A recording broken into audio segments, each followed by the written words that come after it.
and welcome to ScalaHosting's YouTube channel. My name is Borislav and today I want to talk to you about WordPress. Now, WordPress is the world's most popular website building application, and many people will tell you that this is because it's easy to use. While this may be true to a certain extent, a lot of WordPress's popularity is also down to its versatility. The core is incredibly flexible, and you also have an enormous ecosystem of themes and plugins, which means that you can create pretty much anything you want with it. The downside of this is that WordPress websites are usually pretty complex. You have hundreds of thousands of lines of code in the core, and when you add the theme and the plugins, you end up with an extremely complicated system that relies on many components to work correctly.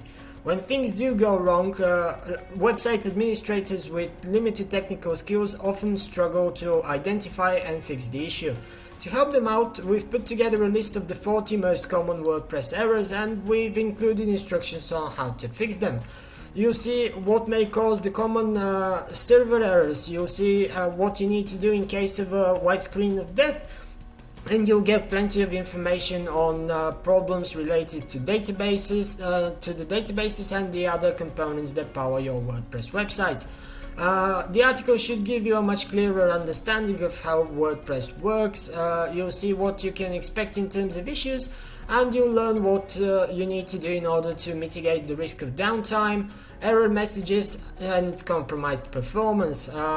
So make sure you check out the link in the description, share it on social media if you find it useful, and I'll see you next time.